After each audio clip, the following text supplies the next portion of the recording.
Hello friends, welcome to my channel গল্প পাঠ by শ্যাম। ভিন্ন ভিন্ন স্বাদের গল্প পাঠ শোনার জন্য অবশ্যই চ্যানেলটিকে সাবস্ক্রাইব করবে, আর গল্প পাঠ যদি ভালো লেগে থাকে তাহলে অবশ্যই লাইক এবং শেয়ার করবে। চলো আর বেশি কথা না বলে আজকের গল্প পাঠ শুরু করা যাক। আজ আমি যে গল্পটি পাঠ করতে চলেছি সেই গল্পটির নাম প্রকৃত ধন। চলো শুরু করা যাক।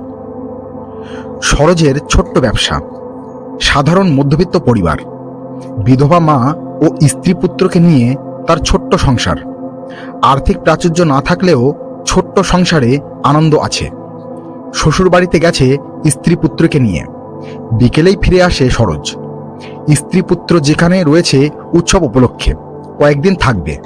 দূর থেকেই দেখতে পায় বাড়ির দরজায় একটা ঘোড়ার গাড়ি, রেশমি কাপড়ের পর্দা ঝোলানো। তার মা অন্নপূর্ণা গাড়ির সামনে দাঁড়িয়ে আরোহীদের বিদায় দেয়। সরোজ বাড়ির কাছে আসতে আসতে ঘোড়ার গাড়ি অনেক দূর চলে যায়। সরোজকে দেখা মাত্র অন্নপূর্ণা হেসে তার শ্বশুর বাড়ির সকলের কুশলাদি জিজ্ঞাসা করে। ওখানে সকলেই ভালো আছে মা, মনে হচ্ছে কোনো ধনী ব্যক্তি এসেছিল আমাদের বাড়িতে। দামি গাড়ি করে কে এসেছিল? সরোজ উৎসাহে জানতে চায়।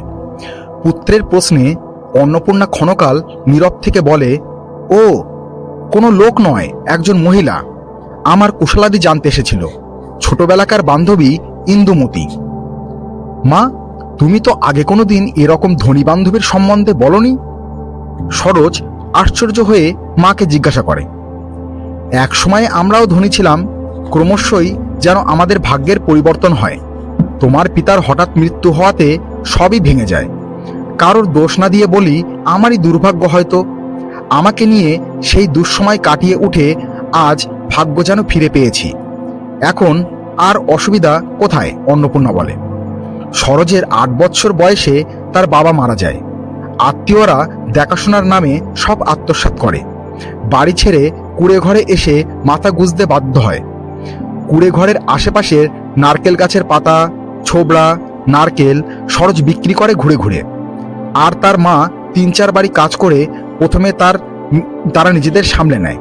ক্রমে অবস্থা ভালো হয়, কুড়ে ঘর পাকা করে নেয়। সরোজের কৌতূহল যায় না, মা দীর্ঘদিন পর তোমাদের 2 বাল্যকালের সখীর মধ্যে কি কথা হলো? ওর খুব তাড়া ছিল, তার একমাত্র পুত্রের বিবাহ 1 সপ্তাহের মধ্যেই হবে, তাই আমাদের বলে গেল 4 দিন আগে অন্তত যাই যেন। অন্নপূর্ণা সরোজকে জানায়। কিছুক্ষণ ভেবে সরোজ তার মাকে বলে, মা, হতে পারে তোমরা বাল্যকালের বন্ধু, কিন্তু 3-4 দিন আগে তাদের ওখানে গেলে আমার কাজের খুব অসুবিধা হবে, ওদেরও অসুবিধা হবে। আমরা বরং 1 দিন আগে যাব, সেটাই ঠিক হবে, তাই না? পুত্রের কথা মনোপুত না হলেও অন্নপূর্ণা মাথা নাড়িয়ে সম্মতি জানালো। যেদিন তারা বিয়ে বাড়ি যাবে সেদিন অন্নপূর্ণা একটা শাড়ি ও কাপড় দাম দিয়ে কিনে আনে, পুত্রকে দেখায়। ছেলে ও নতুন বইয়ের হাতে দেব, ভালো হয়নি? সরোজ এত দামের শাড়ি দেখে একটু অসন্তুষ্ট হয়ে বলল, ভালো হয়েছে ঠিক, কিন্তু তোমাকে শহরে নিয়ে গিয়ে ডাক্তার দেখিয়ে চিকিৎসা করবার জন্য যে অর্থ আমি তোমার কাছে রেখেছিলাম তাই তুমি খরচ করে ফেললে, এত টাকা। এটাই আমার ভাবনা। অন্নপূর্ণা কিছু বলতে যাচ্ছিল, কিন্তু নিজেই কি ভেবে চুপ হয়ে যায়। বিকেলবেলা তারা এসে পৌঁছায়। পরের দিনই বিয়ে। অনেক লোক এসেছে। তাদের তুলনায় অল্প দামের পোশাক পরেছে তারা। কেউ মা ছেলের দিকে নজরই দেয় না। 2-3টি ঘর যাবার পর আরও এগোতে যাবে, তখন অন্নপূর্ণার বান্ধবী ইন্দুমতি তাদের দেখে এগিয়ে এসে হাত ধরে বলে, এসো এসো। অন্নপূর্ণা জিজ্ঞাসা করে, পাত্র কোথায়? এত উতলা কেন ছেলেকে দেখবার জন্য? চলো দেখবে, বলে ইন্দুমতি মা ও ছেলেকে বাড়ির পেছন দিকের ঘরে নিয়ে যায়। কমল তার বন্ধুদের সঙ্গে সেখানে বসে গল্প করছে, আর সেই সঙ্গে হাসি হুল্লোড় চলছে। ইন্দুমতিকে দেখা মাত্র কমল ঝাঁপিয়ে ওঠে। মা, তোমায় কতবার বলেছি যে আমি যখন বন্ধুদের সঙ্গে থাকবো তখন তুমি এসো না, আমাকে কিছু বলো না। ওই কথাতে ইন্দুমতি বিন্দুমাত্র বিরক্তি প্রকাশ না করে বলল, আমার বান্ধবী এসেছে, তোমায় দেখবে। এই রে, এই তোমার বান্ধবী? বলে অন্নপূর্ণা এবং সরোজের দিকে অবজ্ঞা ভরে দেখতে থাকে। অন্নপূর্ণা কোমলের এই কথা এবং হেয়ভাবকে গায়ে না মেখে তার কাছে এসে বলল, আশীর্বাদ করি, 100 বৎসর আয়ু হোক, বিয়ে করে সংসারী হয়ে সুখে থাকো। বলতে বলতে নতুন কাপড় ও শাড়িটা তার হাতে দেয়। কাপড়গুলো ভালোভাবে দেখে বলল, ঠিক সময়ে আপনি উপহারটি এনে দিয়েছেন। আমার চাকর বারবার এসে আমাকে বলছিল যে বিয়ে উপলক্ষে তাকে ও তার বউকে নতুন কাপড় আমি দিলাম না। কথাটা শেষ করে ভৃত্যকে তখনই ডেকে অন্নপূর্ণার দেওয়া কাপড় দিয়ে দেয়। অন্নপূর্ণা এবং ইন্দুমতি একে অপরের দিকে তাকিয়ে মাথা নিচু করে ঘর থেকে বেরিয়ে আসে। সরোজ লজ্জায়, ঘৃণায়, অপমানে ভিতরে ভিতরে জ্বলতে থাকে। পরের দিন খুব ধুমধাম করে বিবাহ হয় মেয়ের বাড়িতে। মেয়ের বাড়ি খুব কাছেই। মেয়েটি দেখতে মোটেই সুস্ত্রী নয়। মেয়েকে দেখে কমলের বন্ধুরা চেপে ধরে, কেন এরকম মেয়ে সে পছন্দ করলো। সামনেই অন্নপূর্ণা এবং সরোজ দাঁড়িয়ে। কোনো ভ্রুক্ষেপ না করে কমল বন্ধুদের উত্তর দেয়, কি আর করি বল, আমার যে ব্যবসা তাতে আমি সন্তুষ্ট নই। আমি বিদেশে ব্যবসা করতে চাই, তার জন্য অনেক টাকার প্রয়োজন। এই মেয়েকে বিবাহের ফলে 5 লক্ষ টাকা যৌতুক হিসাবে পেলাম। এই কারণে মেয়ের সুস্ত্রী কুস্ত্রী সম্বন্ধে আর ভাবিনি একদম। যখন এই বিবাহ পাকা হয়ে যায় তখন অনেক জায়গা থেকেই মেয়ের বাবারা আসে, 10 লক্ষ টাকা যৌতুকের কথা বলে, কিন্তু তাদের মেয়েরা আরো বিশ্রী দেখতে। তাই এই বিয়ে করতেই হয়। এটাই আমার চরম দুর্ভাগ্য। সরোজ কমলের মন্তব্য শুনে যেন পাথর হয়ে যায়। অন্নপূর্ণার চোখ দুটি জলে ভরে ওঠে। পরদিনই সরোজ এবং অন্নপূর্ণা একটা গাড়ি ভাড়া করে বাড়ি ফিরে আসে। সারাটা পথ সরোজ লক্ষ্য করে তার মা মাঝে মাঝেই আঁচল দিয়ে চোখ মোছে। মায়ের এরকম অবস্থা সরোজ সহ্য করতে পারে না। সে বলে, মা, যে দুর্ব্যবহার, যে অপমান করলো তা তোমাকে খুব কষ্ট দিয়েছে, তাই না? আমরা কি বা করতে পারি? ও তো একটা মস্ত অহংকারী, তুমি ভুলে যাও। অন্নপূর্ণা তখন বলে, জানো এই কমল কে?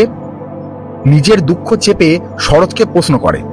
প্রশ্ন শুনে বিস্ময় সরোজ বলে, তুমিই বলেছ সে তোমার বান্ধবী ইন্দুমতির পুত্র। না, ও তোমার ভাই, আপন ভাই। এতদিন আমি গোপন রেখেছিলাম, কিন্তু এখন আর রাখতে পারছি না, গম্ভীরভাবে বলে অন্নপূর্ণা। স্বামীর মৃত্যুর পর অন্নপূর্ণা বাধ্য হয়ে চাকরানির কাজ নেয়। ওই সময়ে সরোজের বয়স 8 এবং ছোট ছেলে কমলের বয়স 2। সরোজ অলিতে গলিতে নারকেল বিক্রি করে। একদিন ইন্দুমতি গাড়িতে করে বাড়ি ফিরছিলেন।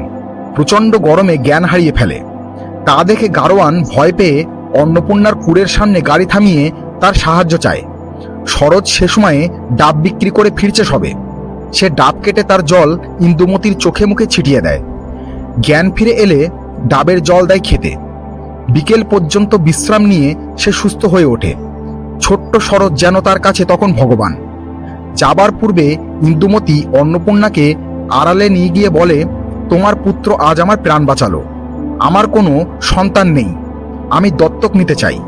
তোমার যদি কোনো আপত্তি না থাকে তবে সরোজকে আমায় তুমি দান করো। তুমি খুব ভালো করে চিন্তা করো, আমাকে 4 দিনের মধ্যে জানাতে ভুলবে না। তার নাম ঠিকানা লিখে দেয়।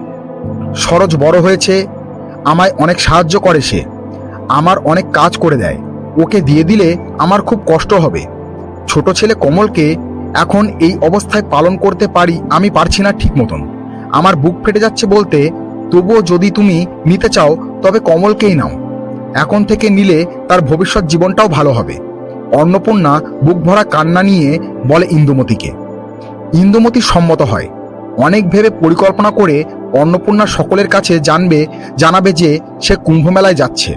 তারপর সে ইন্দুমতির বাড়িতে গিয়ে কমলকে সঁপে দেবে ইন্দুমতির হাতে। হ্যাঁ, তুমি ঠিকই বলেছ, কমলকে নিলে তার ছোটবেলাকার কিছু স্মৃতিতে থাকবে না। সে বড় হয়ে জানবে আমিই তার মা। কিন্তু একটা শর্ত, এই জন্মের মতো তুমি কখনো আমার বাড়িতে পা রাখতে পারবে না, বলে ইন্দুমতি অন্নপূর্ণার দিকে 10,000 টাকা এগিয়ে দেয়। টাকা নিতে অস্বীকৃতি জানিয়ে অন্নপূর্ণা বলে, আমার পুত্রকে আমি বিক্রি করছি না। তার উজ্জ্বল ভবিষ্যতের কথা ভেবেই আমি মা হয়েও তাকে তোমার হাতে তুলে দিতে চাইছি পাষাণের মতন। আমি শর্ত নিশ্চয়ই মানব, তবে তার বিবাহের সময় যদি বলো, মা হিসাবে তাকে আশীর্বাদ করে আসব। গ্রামের সকলে জানল অন্নপূর্ণার ছোট ছেলে কমল কুম্ভমেলায় হারিয়ে গেছে। অনেক চেষ্টা করেও পাওয়া যায়নি। সরোজকে সমস্ত শুনিয়ে অন্নপূর্ণা বলে, কোমলের জায়গায় আজ ওখানে তোমারই থাকবার কথা। ইন্দুমতি প্রথমে তোমাকেই দত্তক নিতে চেয়েছিল। মায়ের কথায় সরোজ এবার হেসে দেয়। মা, সংসারে সুখ, তৃপ্তি ও আনন্দ পেতে গেলে অর্থই একমাত্র মাধ্যম নয়। জীবনের সুখ, আনন্দ অর্থ দিয়ে ক্রয় করা যায় না। দেখো না, কমলের কাছে এত সম্পদ থাকা সত্ত্বেও সে মোটেও সন্তুষ্ট নয়। যৌতুকের লোভে সে এক কুশ্রী মেয়েকে বিবাহ করল। আরও যৌতুক নিয়ে আরও কুৎসিত মেয়েকে বিয়ে করতে না পারায় তার কত আক্ষেপ। ভাইয়ের কাছে তৃপ্তি, সন্তুষ্টি, আনন্দের মতো প্রকৃত সম্পদ না থাকলেও তা আমার আছে। আশা করি তার কোনো ঘাটতি পড়বে না যদি নিজেরা সজাগ থাকি। পুত্রের কথায় অন্নপূর্ণা যেন হালকা হলো। সরোজের এই বিচারধারায় এবং মনোবৃত্তিতে তার খুব আনন্দ হয়। একজন মায়ের আর কি বেশি চাই। ধন্যবাদ। আজকের